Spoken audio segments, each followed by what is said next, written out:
Quando puder, você fala, tá, Ju? Boa noite a todos. Dando continuidade aos nossos protocolos apresentados pelos nossos fellows do Retina Instituto, convido a doutora Raquel Nézio de Carvalho. Hoje é a nossa última aula dentro do fellow da doutora Raquel, que se formou aqui conosco como uma excelente retinóloga. Então, eu tenho o prazer de chamá-la para apresentar o protocolo C. Isso aí. Hoje, última aula como Fellow 2, né? Última aula online, né? Mas vamos lá. Boa noite, gente. Então, meu nome é Raquel. Eu vou começar o dia de hoje falando aqui sobre o protocolo C. Deixa eu tentar passar aqui. Tá passando? Deu certinho, né? Passou primeiro. Tudo ok, pode ir. Qualquer coisa vocês me falam. Então, esse protocolo estudou a variação temporal nas medidas de ACT do espessamento de retina no edema macular diabético. Esse foi o artigo que eu vou apresentar, publicado em 2006. Vocês vão ver, assim, é um artigo que não é muito grande, mas é um artigo com os gráficos um pouco mais difíceis de entender, mas a gente vai resumir aqui um pouquinho. Então, o objetivo desse protocolo foi determinar a proporção de olhos que demonstram uma alteração significativa no espessamento central da retina, feitas no OCT ao longo de um dia. Aí, esses foram os critérios de elegibilidade. Então, o paciente ele tinha que ter um espessamento de retina devido a edema macular. Ele tinha que ter um subcampo central no OCT medido aí de pelo menos 225 microns, uma dilatação pupilar de 5 milímetros ou mais, para poder captar uma boa imagem e que não tivesse sido tratado nos últimos 3 meses. Então, foi um estudo observacional e multicêntrico, cerca de 156 olhos com edema macular que preenchesse os critérios que eu disse anteriormente. O OCT ele era captado em 6 pontos diferentes e foi um estudo feito em um único dia, de 8 às 4 da tarde. Aqui foram os intervalos onde foram captadas imagens de OCT e junto também foi captada a acuidade visual, pressão arterial e glicemia. Essa é uma parte só importante para dizer aqui, para interpretar os resultados. Quando o paciente tivesse uma alteração no espessamento do subcampo central da retina de pelo menos 25% a mais aí do basal e de pelo menos 50 microns em 2 pontos de tempo consecutivos, ou entre 8 e 4 horas, isso era considerado como resultado composto, quando ele tinha alteração tanto em percentual quanto em espessura. Esse aqui é o gráfico que eu chamei, que é um pouquinho mais difícil de entender, mas aqui ele está mostrando a espessura central absoluta aí durante de 8 às 4, né? O que a gente repara é que essas caixas no gráfico aí estão mais ou menos na mesma altura, não estão destoando tanto, e aqui explica o mesmo gráfico, o mesmo resultado, só que na tabela. Então a gente observa que é a alteração média no espessamento de retiniano central, relativo. Houve uma diminuição de cerca de 6%, foi pouco, né? E uma alteração absoluta média, mais ou menos uma redução aí de 13 microns.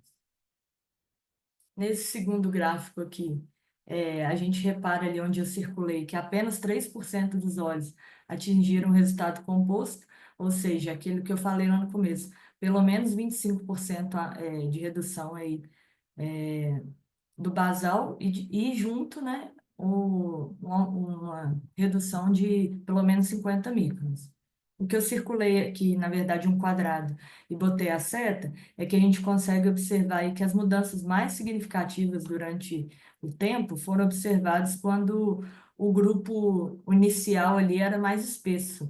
Então, por exemplo, assim, às 8 horas, o grupo que tinha uma retina mais espessa, ele alterou mais durante esse estudo.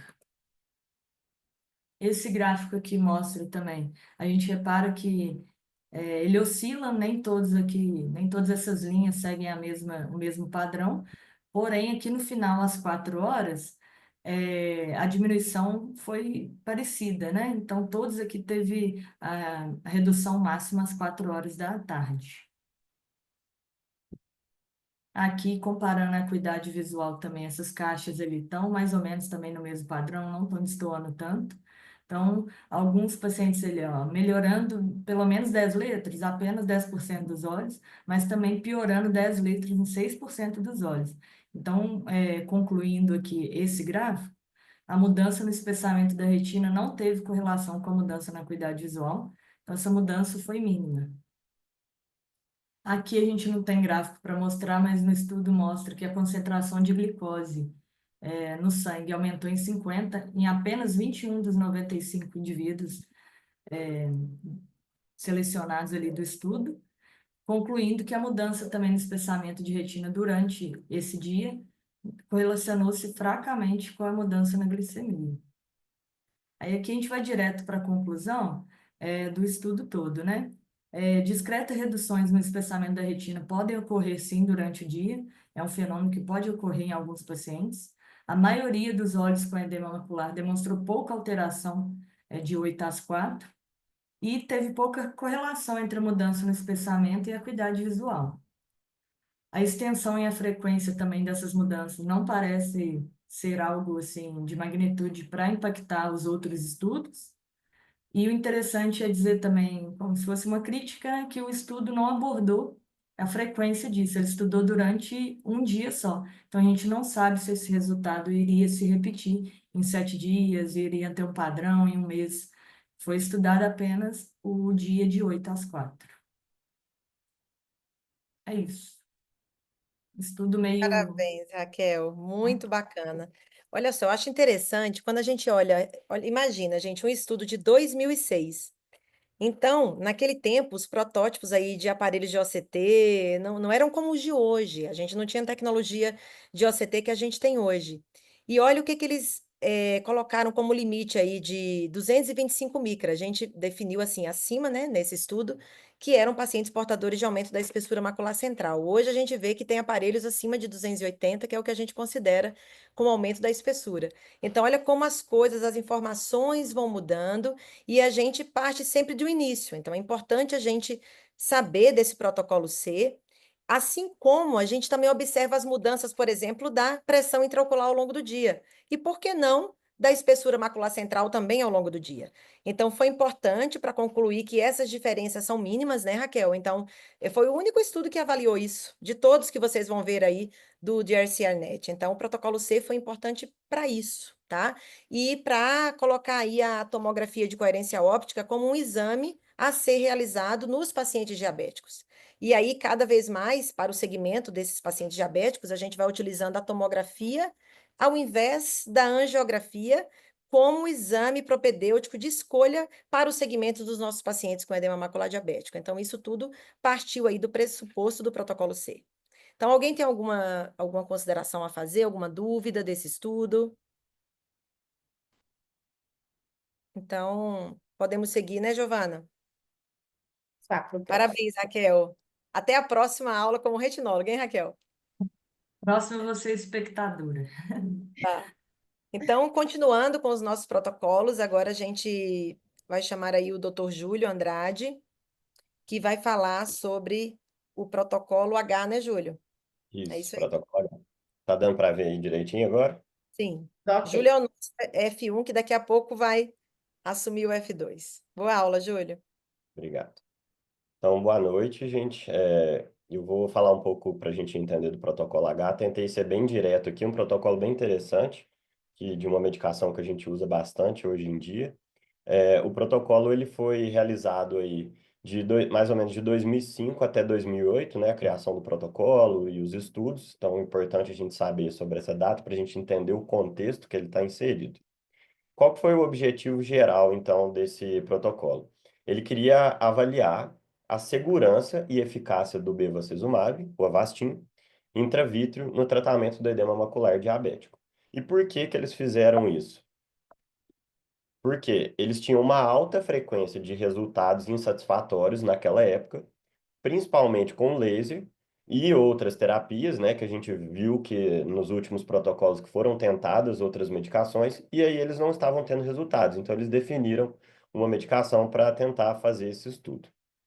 E qual que foi o desenho do estudo? Ele foi um ensaio clínico randomizado, multicêntrico, fase 2, e o objetivo principal dele era avaliar 121 olhos de 121 pacientes, mas depois, com o passar do tempo e o estudo foi realizado em 109 olhos elegíveis.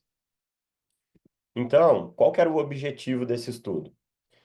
Ele queria estudar a combinação do bevacizumab com a fotocoagulação, avaliar a segurança do bevacizumab em paciente com edema macular diabético e avaliar o efeito dessas doses e quais intervalos seriam interessantes para usar essa medicação na espessura central da retina e também para ver se teria alguma alteração ou melhora na acuidade visual. Quais que foram os critérios de elegibilidade? O paciente tinha que ter maior de 18 anos, ele, claro, tinha que ter o diagnóstico de diabetes, e a visão teria que estar entre 20/320 e 20/32 no ETDRS, e a espessura retiniana ela teria que ser igual ou maior do que 275 micra no ACT. Quais foram os grupos de tratamento? Então, nós tivemos essa divisão da letra A até a letra E. O grupo da letra A fazia somente fotocoagulação com laser. A letra B usava o bevacizumab 1,25, né, que dá o 0,05. A letra C, o bevacizumab 2,5, que daria o 0,1. O D, 1,25 com a injeção simulada. E o E era o bevacizumab com 1,25 associado ao laser. Então, o que que eles queriam avaliar de desfecho para esse paciente? Ele queria avaliar principalmente a acuidade visual, se tinha alguma melhora ou não, e a redução da espessura retiniana no ACT. E as complicações que eles colocaram como protocolo para avaliar: endoftalmite, formação ou progressão de catarata, aumento da pressão intraocular e complicações relacionadas ao procedimento da injeção e riscos tromboembólicos, já que, como essa medicação ela era usada em pacientes que tinham câncer, eles viram que nesse paciente com uso sistêmico existia esse risco tromboembólico, então seria interessante também fazer essa avaliação. E quais foram os resultados que eles tiveram? Primeiro, em relação à espessura retiniana. Os grupos B e C tiveram resultados maiores comparados principalmente ao grupo A. Isso não quer dizer que o grupo A não teve resultado, mas o grupo B e C foi melhor, principalmente nessas primeiras 3 semanas, com um P significativo. Não teve diferença entre as doses do grupo B e C, porque o grupo B e C eram aqueles dois grupos que faziam somente o Avastin, só que com doses diferentes, a dose normal e a dose dobrada. Então, não teve diferença entre essas doses. Opa, desculpa, vou voltar aqui. E entre as semanas 6 e 12, essa diferença que eles tiveram entre esses dois grupos e os outros já não foi mais significativa. Ainda continuando sobre a espessura. Depois da injeção inicial, a redução nessa espessura retiniana, ela estabilizou ou diminuiu. Então, no começo, isso foi interessante. Em contrapartida, depois, após a segunda injeção que esses pacientes faziam, a maioria dos olhos não apresentaram redução adicional nessas outras semanas, principalmente entre 9 e 12 semanas. Em relação à acuidade visual, teve uma melhora de uma linha observada nos grupos B e C, e não teve também diferença entre as doses desses grupos B e C. Isso eu achei bem interessante do artigo, que são os fatores de maior resposta. O que quer dizer isso? Eles olharam os pacientes previamente à injeção e pegaram as características daqueles pacientes para ver qual paciente tinha uma melhor resposta à medicação. E quais eram? As retinas mais espessas tinham uma melhor resposta, uma baixa acuidade visual, então ele acabava tendo uma resposta melhor, e olhos que não tinham realizado tratamento prévio também tinham uma resposta melhor do que os outros pacientes. E sobre os eventos adversos, que foi um ponto importante do estudo. Teve um caso de endoftalmite em 185 injeções realizadas, então foi um número bem baixo. O aumento da pressão teve um caso, mas foi um aumento transitório que também não precisou do uso da medicação. Tiveram 2 pacientes que tiveram um infarto durante o estudo, só que esses casos não foram relacionados com o estudo. Por quê? Porque esses pacientes eles já tinham comorbidades, um deles já tinha infartado previamente, então eles não consideraram isso tão relevante. Um paciente acabou evoluindo também com insuficiência cardíaca, mas ela também já tinha um histórico mais grave em relação à parte cardiovascular. E o que que a gente pode chegar de conclusão para esse estudo? Que a medicação ela foi eficaz em reduzir o edema macular e melhorar a acuidade visual modestamente em curto prazo, já que foi principalmente nas primeiras semanas, e isso também liga a um ponto importante, que é a questão de qual intervalo que seria o correto, né, na época que eles colocaram para realizar essa medicação, já que a gente observou que após a sexta, oitava, nona, 12ª semana, já não teve tanta diferença entre os grupos. Também é importante, não houve diferença significativa entre as doses de 1,25 e de 2,5. Isso indicava que doses mais altas não podem não oferecer o benefício necessário em curto prazo. E o bevacizumab, ele acabou sendo seguro nesse contexto, apesar de ser um estudo fase 2, então não é um estudo que a gente considera tanto essa questão de segurança da medicação, já que a gente teria que fazer um estudo fase 3 com um maior número de olhos e de pacientes. E aí eles colocam isso também na conclusão, como indicação agora de fazer um ensaio clínico fase 3 que poderia ter uma amostra maior e principalmente em relação ao acompanhamento, já que eles acompanharam esses pacientes somente por 24 semanas, e que isso poderia ser pouco. Inclusive, queria pontuar aqui que, como a gente viu que não teve tanta diferença em relação ao grupo do laser, eles colocaram uma hipótese de que, às vezes, o laser ele poderia ter um tempo maior para gerar o efeito, e por isso pode ser que ele não tinha mostrado tanto resultado. Então, a conclusão do estudo principal é essa, de que seria necessário fazer um estudo fase 3 que fosse mais significativo com a medicação. É isso. Muito obrigado. Maravilha, Júlio, mais uma vez aí brilhando na apresentação. Bem, gente, eu queria colocar à disposição aí de vocês, se vocês têm alguma dúvida, mas eu queria deixar claro que o protocolo H, ele foi o primeiro estudo a se falar de um agente antiangiogênico para o edema macular diabético. Então, isso pode cair numa prova da SBRV, uma prova CBO. Então, esse protocolo H foi o primeiro a se falar de algo sem ser corticoide e laser para o edema macular diabético. E ele que nos norteou, né, até hoje, né? Se a gente pensar um estudo de 2005 que o Avastin, né, foi meio que aprovado aí para o tratamento do edema macular diabético de forma off-label. Se a gente pensar 2005, a gente está em 2025, tem 20 anos esse protocolo. E até hoje a gente vê que o bevacizumab é uma das drogas antiangiogênicas de melhor custo-benefício utilizada no mundo inteiro, tá? Inclusive no Brasil, no sistema público de saúde, essa medicação é meio que a que salva os olhos aí dos nossos pacientes diabéticos e com degeneração macular.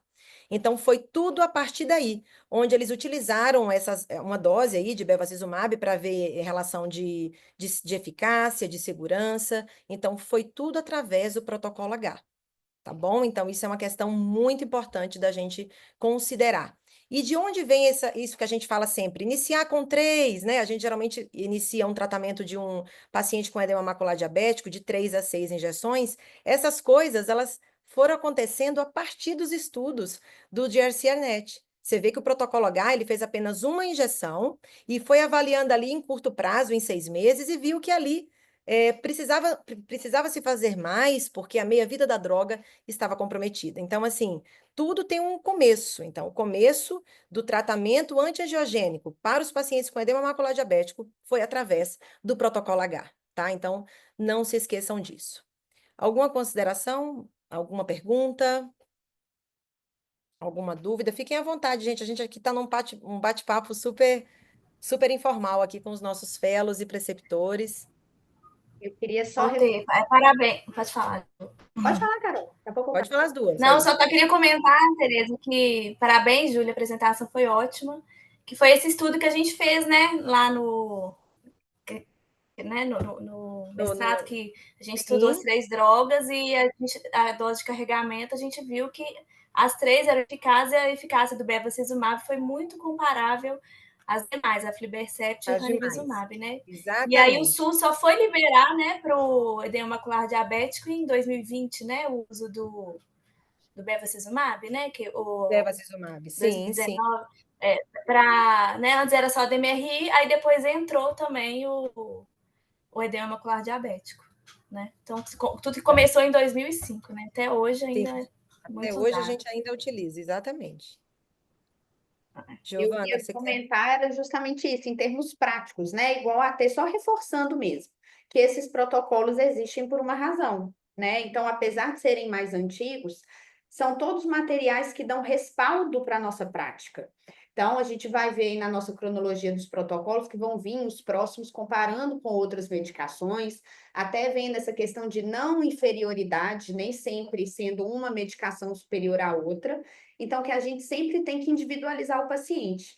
E, infelizmente, a nossa realidade brasileira, né, em grande parte, a gente não consegue que o paciente tenha o padrão ouro naquele momento. Mas esses estudos dão esse respaldo e meio que acalma o nosso coração em saber Sim. que a gente está tratando bem aqueles pacientes, apesar da gente não ter acesso a outras financeiramente, né, mais viáveis, né, para aquele caso. E com relação, Muitas vezes é o que o paciente pode, né, Gil? exato, Que é o que a gente consegue, né, naquele falando em momento. termos práticos mesmo, se você precisar de fazer uma injeção particular, não sentir mal em oferecer o bevacizumab para o paciente, porque às vezes é o que ele vai conseguir. E você já vai estar tratando ele. Você não desista do paciente, né? E Não, com sempre respaldo é o científico, né? melhor, mas você tem um respaldo científico de que aquilo sim pode ser um bom tratamento para ele.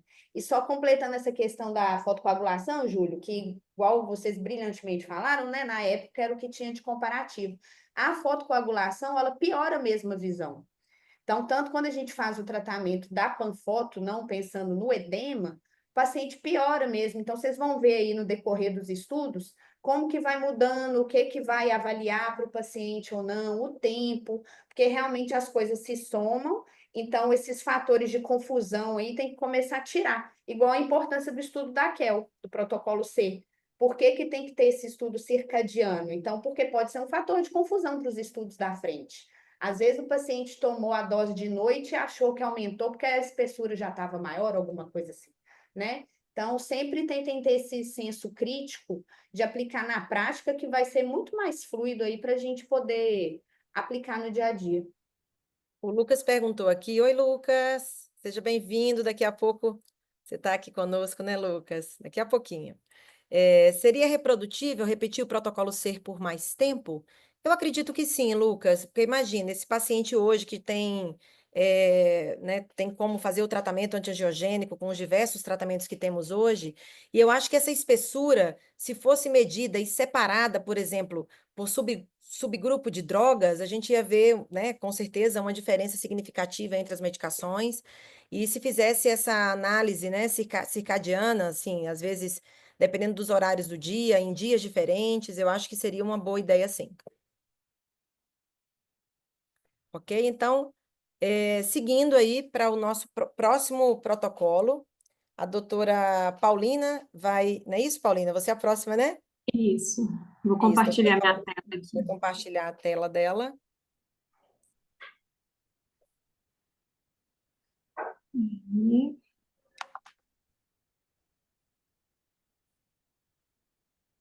vocês estão conseguindo ver? Sim. Sim.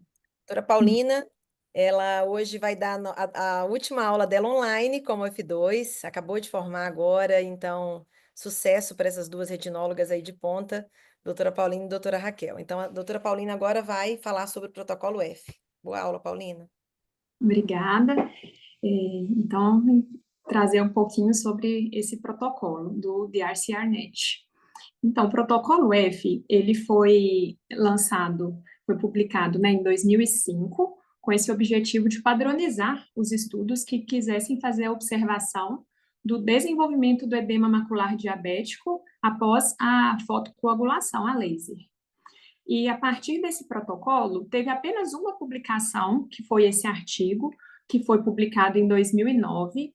Esse artigo tinha um objetivo geral de comparar os efeitos da panfotocoagulação retiniana realizados em uma única sessão versus aquela que foi realizada com 4 sessões, comparando assim o desenvolvimento do edema macular nos pacientes que tinham retinopatia diabética não proliferativa grave ou retinopatia diabética proliferativa precoce. É um estudo muito interessante, eu fiquei bem surpresa com o resultado. Então, foi um estudo de coorte, prospectivo, multicêntrico, foi realizado em 27 centros nos Estados Unidos, intervencionista e não randomizado. Então, como sabemos, né, a panfotocoagulação é o tratamento padrão da retinopatia diabética proliferativa e também a não proliferativa grave ou muito grave. E o DRS, que é o Diabetic Retinopathy Study, ele demonstrou que a panfotocoagulação ele reduzia o risco de perda da visão devido às complicações da retinopatia diabética proliferativa de uma porcentagem de 25% para 14% no período de 2 anos. A panfotocoagulação pode ter várias complicações e uma delas é o edema macular, que acaba afetando a acuidade visual. De acordo com o ETDRS, 18% dos pacientes que realizaram panfotocoagulação a laser evoluíram com edema macular no período de 4 meses, mas isso aí foi realizado numa era pré-OCT. Então, esse estudo veio para demonstrar dados mais concretos com a medida da espessura da retina através do OCT. Eles acreditam que o acúmulo desse fluido é relacionado tanto à destruição do tecido, quanto também pela inflamação que é induzida pela panfotocoagulação, porque ocorre a liberação das citocinas, aumentando assim a permeabilidade dos capilares da retina.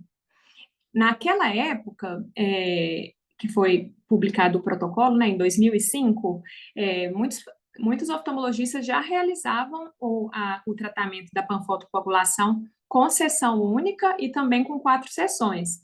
Um quarto dos oftalmologistas que foram entrevistados pelo DRCR-NET em 2004 faziam em sessão única e 3/4 realizavam a panfotocoagulação com 4 sessões.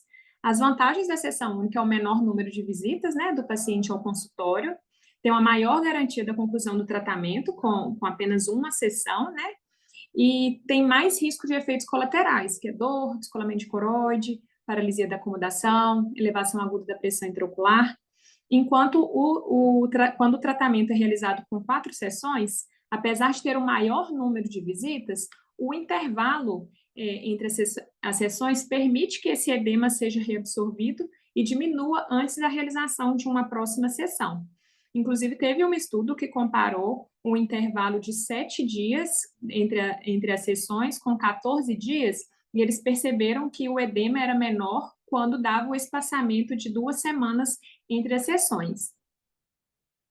Então, esse estudo, que foi realizado de 2005 a 2007, teve a inscrição de 155 pacientes que atendessem a esses critérios: idade mínima de 18 anos, ser portador de retinopatia diabética não proliferativa grave ou proliferativa precoce, uma espessura macular central menor do que 300, que eles queriam pacientes que não tivessem edema macular ou que tivessem um edema mínimo, para poder fazer essa comparação do tanto que ia aumentar a espessura após a realização do laser.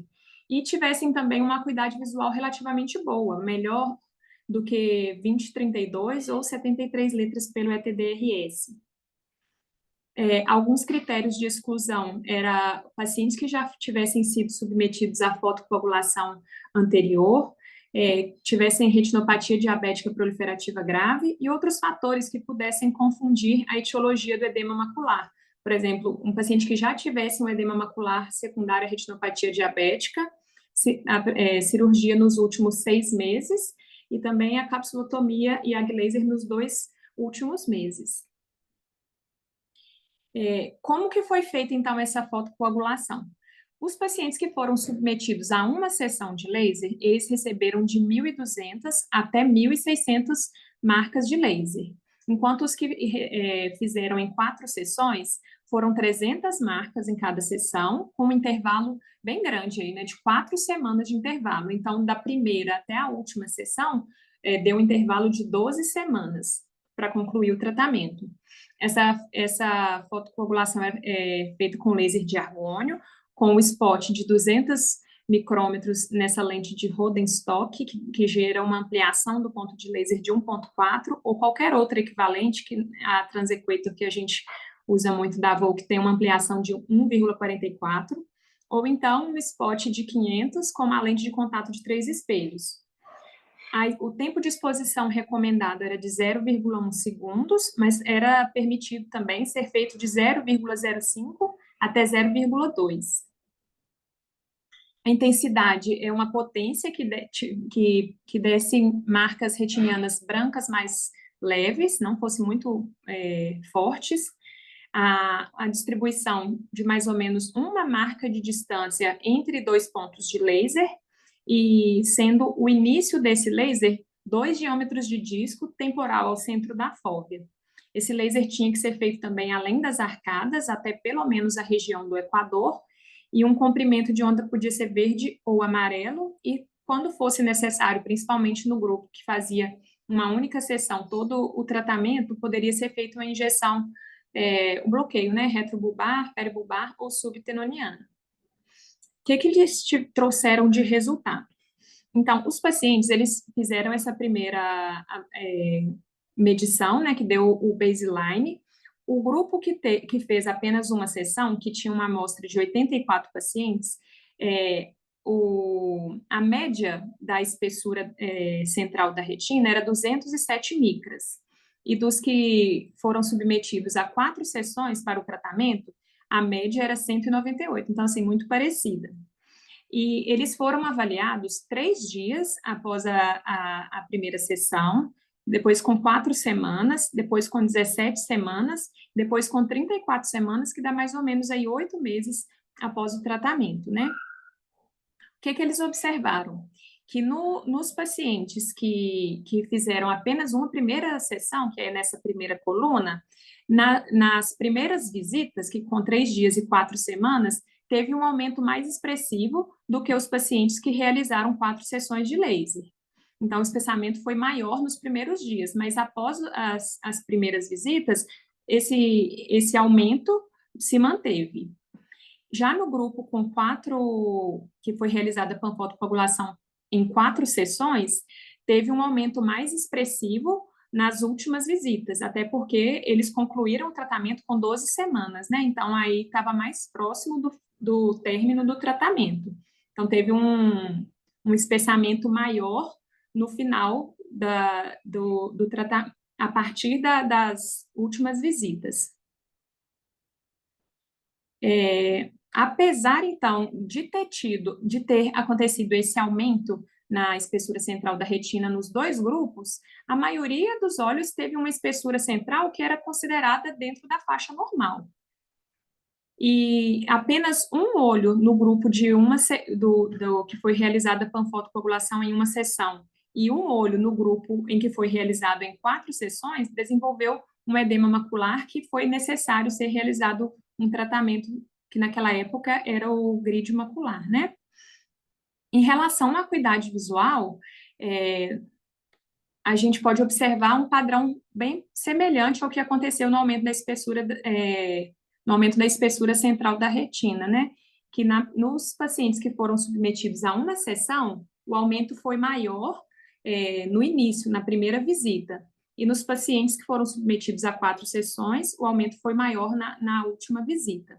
Mas o que foi considerado clinicamente relevante, de acordo com a estatística, foi apenas esse aumento da perda da acuidade visual no grupo que foi submetido à panfotocoagulação com uma sessão na visita de 3 dias. E mesmo assim, isso não se manteve nas demais visitas. Então, antes da conclusão, eles pedem para a gente considerar alguns pontos do artigo. Os pontos fortes desse estudo é que foi um estudo prospectivo e seguiu um padrão que é o protocolo F.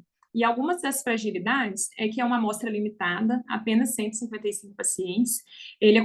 Essa divisão de qual grupo deve ser tratado com uma sessão e com 4 sessões aconteceu de forma não randomizada. Apenas 85% dos pacientes completaram o período de acompanhamento, e 11 pacientes do grupo de 4 sessões não concluiu, porque eles perderam o segmento. Então, eles ficaram com menos marca do que era previsto. Então, esse estudo, ele não permitiu concluir se a panfotocoagulação em uma sessão é superior ou inferior à panfotocoagulação que é realizada em 4 sessões. Mas ele permitiu a gente concluir, né, que essa panfotocoagulação pode ser realizada com segurança em uma única sessão nesses pacientes com uma acuidade visual relativamente boa e na ausência de edema macular ou um edema macular leve. E isso pode ter uma implicação muito importante para a saúde pública, pois os custos em termos de visitas aos consultórios, viagem, perda de produtividade do paciente, assim como também do oftalmologista, que vai ter uma demanda de tempo maior para realizar mais sessões, isso tudo pode ser reduzido com o tratamento em uma sessão. Isso. Muito obrigada. Parabéns, Paulina, muito bom. Gente, cada hora eu fico mais empolgada com esses protocolos, porque eles retratam muito o que a gente faz no nosso dia a dia. A gente está vendo aí que, meio que cientificamente, nós, retinólogos, no nosso dia a dia, a gente está praticando aí, ó, o protocolo H, que o Júlio falou, o protocolo F. Tem pacientes do interior que chegam, falam assim, doutora, eu não tenho como vir aqui uma vez por semana para fazer as sessões. Será que não dá para fazer tudo hoje? A gente, embasado no protocolo F, a gente sabe que a gente pode realizar esse tratamento. Então, olha como, sem querer, a gente aplica os protocolos, né, sem querer querendo, os protocolos científicos do DRCR-NET. Então, é de grande valia, né, para nós todos, e tanto retinólogos, fellows que estão aí se formando, essa aplicabilidade desses protocolos. Então, parabéns aí, Paulina, mais uma vez. Obrigada. Claro que ela falou muito bem aí, né, gente, dos prós e contras. Se me perguntar assim, Tereza, geralmente você faz tudo em uma sessão. Eu acho que hoje em dia a gente personaliza cada vez mais o nosso tratamento dos nossos pacientes diabéticos. A maioria dos meus pacientes eu divido. Eu divido as sessões porque é um procedimento mais doloroso, então geralmente eu não faço em uma única sessão. Mas dependendo do caso, se for um paciente, né, mais complicado, que é de longe, queira fazer, sim, já fiz casos, sim, em uma única sessão. Já fiz uma panfoto, sim, em uma única sessão. Mas a maioria dos pacientes a gente geralmente vai fazendo aí semanal. Tá bom? Eu Alguma achei coisa que ia dar uma diferença gigante, assim, que ia dar um edema gigante? gigante quando Você vê que é fizesse só uma no sessão, comecinho ali, depois, né? Você vê depois que o resolve. que a gente divide mais e dá maior no final, mas no final tá tudo igual ali no frigir dos ovos. Nenhum É, espessa mais a retina do que o outro. Giovana, quer alguma é, consideração? Não, só acrescentar que hoje em dia, né, até por conta desses estudos, tem os aparelhos que a gente tem a mira do laser como multispot, né? Então, isso Uhum. facilita bem quando for aplicar o protocolo F, do tempo do paciente, a dor, isso distribui a energia entre os pontos do laser. Então, foi ele aí que orientou para surgirem as novas tecnologias também. É isso aí. Muito bom. Gente, a gente só. Cada segundo aqui é um flash. A gente aprende bastante com esses protocolos e revendo tudo aí. A nossa ideia em breve será publicar um e-book desses protocolos, tá, Fellows? Então, com vocês todos aí nesse processo, vai ser bom demais. Bem, agora vamos finalizar a nossa live com a nossa F1, quase F2 em março, doutora Ana Luísa Gandra, que vai nos falar aí. Eu acho que é do protocolo, é do C agora, não é isso? É do G, né? G. G, isso mesmo. C eu fiz semana passada. Ana, então, com a palavra, boa aula para você, meu bem. Boa noite, gente. Eu sou a Ana, então. Vou dar uma acabada aqui na noite, vai ser bem rapidinho, porque eu sei que tá todo mundo com calor. Vamos então falar do protocolo G. Eu vou focar nesse estudo que foi publicado, que é o estudo observacional sobre o edema macular diabético subclínico. O protocolo G, então, ele teve como objetivo geral avaliar o edema macular subclínico que foi detectado em ACT no paciente diabético. Ele ocorreu entre 2005 e 2009 e ele tinha como objetivo, o primário era determinar a incidência da progressão desse edema subclínico e os objetivos secundários. Um era avaliar se tinha algum fator preditivo da presença desse edema macular subclínico e determinar se haviam indicadores de risco para progressão desse edema. E o que ele definiu como edema macular diabético subclínico? Seria como a ausência do edema foveal na biomicroscopia, mas com aumento da espessura macular central no OCT, que estaria medindo entre 225 e 299 micras. E ele também deveria ter uma progressão, e essa progressão era definida como aumento da espessura de pelo menos 50 micra para um valor superior a 300 micra. E qual foi o desenho do estudo, então?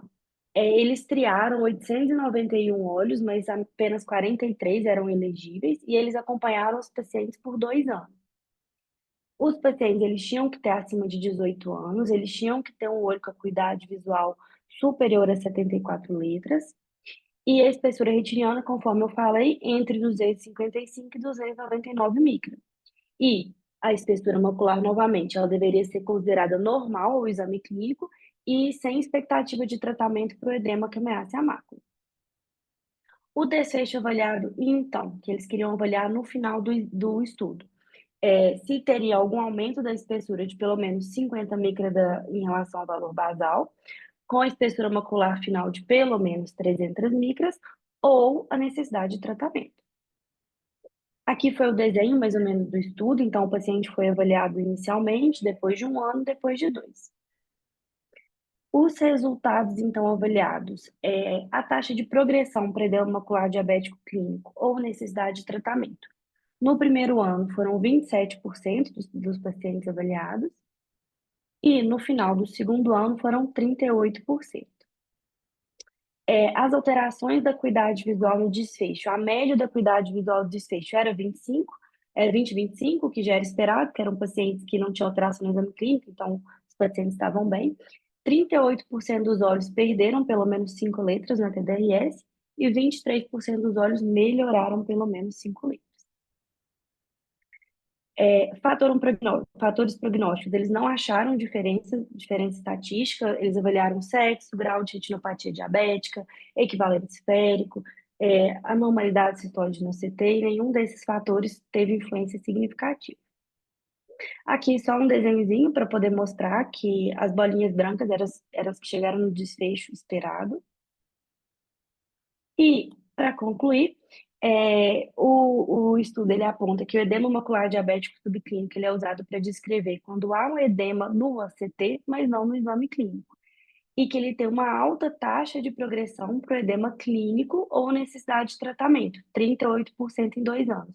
Então, por que é importante? Que a gente vê que esses pacientes que a gente acompanha têm uma boa acuidade visual, que a gente vai ver nos estudos lá para frente, que a gente não pode tratar, eles têm que ser acompanhados de perto, porque eles pioram muito.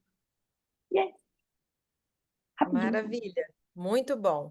E aí você vê, esse estudo aí do protocolo G, ele abriu um gancho para um estudo que foi publicado, né, que vocês vão também conhecer aqui conosco, que é o protocolo V, que é aquele edema macular já que existe, mas que o paciente não altera a visão, com visão boa, se trata ou não trata, e aí vocês em breve vão saber essa resposta mais para frente com esses protocolos. E interessante ver a definição que ele deu aí para edema subclínico. Aquele edema que a gente não vê, ele não pontuou aí a angiografia, vocês viram que ele viu mais o nosso olhar clínico, aquele exame biomicroscópico. Então, aquele achado típico de edema macular, com aumento da espessura, aquele edema ali visível, com exudatos, e na OCT, um aumento da espessura entre 225 e 300 micra. Então, ele definiu muito bem o edema subclínico com esse parâmetro. Então, muito bom aí e pontuar esse achado na tomografia, tá? Para edema subclínico. Então, foi bem importante esse dado aí, tá, Ana? E que quase 40%, gente, desses edemas subclínicos evoluíram para o edema macular propriamente dito por esse protocolo acima de 300 micra, em quase, né, 40% aí em 2 anos. Então, uma taxa alta. Então, temos que realmente ver esse paciente de perto. Paciente diabético, ele casa com a gente, então se tem retinopatia, ele pode ter algum acometimento de maculopatia também. Então, aquele acompanhamento ali, ele não deve largar a gente. É um verdadeiro casamento, tá? É no amor e na dor. Podem falar aí as considerações para a gente finalizar. Você quer falar alguma coisa, Giovana, Carol, Marinês? Isso aí, show. Cenas dos próximos capítulos. Vou parabenizar a qualidade das apresentações. Muito bom. Eu acho aqui, gente, que todas essas lives a gente está aproveitando bastante, porque a gente revisa, né, esses protocolos e a real aplicabilidade na nossa prática diária, isso é muito importante. A gente está realizando uma medicina baseada em evidência, é isso que a gente mais quer, e não no achismo da gente achar que faz aquilo porque acha que é bom. Então, a medicina cada dia evolui e a gente tem que estar atualizado em termos de protocolos, em termos de ciência, porque é isso que nos vai, né, diferenciar desses achismos de Google, de Dr. Google, de médico de TikTok, de médico de Instagram. Então, a gente tem que estar realmente ligado, né, conectado nisso, né, na ciência, nos protocolos. E a gente vai ter o prazer de ver os nossos fellows aqui do Retina Instituto brilhando ao longo desse ano, com tamanha objetividade e preparo, né, nessas apresentações de altíssimo nível. Então, realmente é muito orgulho, assim, eu sinto, transborda meu coração de orgulho de vocês. E vocês que estejam aqui, fellows de outros serviços, preceptores que queiram participar conosco desse compartilhamento de informações, de protocolos, sintam-se à vontade, podem me enviar no meu direct ou no meu celular. Tereza, quero participar também, então a gente faz um grupo aí só desses protocolos. Será um prazer, tá? Compartilhar e dividir conhecimento com todos vocês. E na nossa próxima live vai ser no dia 10 de março, por conta do carnaval, onde teremos aí os nossos novos fellows, começando aqui, com o Dr. Lucas Brandão, está aqui presente, e a doutora Caroline também. Será um prazer ter aqui vocês, né, nessa primeira live. Então, boa noite a todos. Mais um prazer grande estar aqui com vocês e me despeço assim com o coração cheio de gratidão das nossas queridas fellows, Paulina e Raquel, que ao longo desses 2 anos só nos encheram de orgulho e de muito amor com os pacientes, amor conosco. Então, é só gratidão ter tido vocês assim como nossas filhotas, tá? Muito orgulho mesmo. Fiquem com Deus, todos vocês. Uma boa semana de trabalho para todos nós. Parabéns, pessoal. Excelente. Boa noite, gente. Foi excelente. Parabéns, meninas. Boa Boa noite, noite. gente. Boa noite, gente. Até a Tchau. próxima. Tchau, Parabéns. parabéns a todos.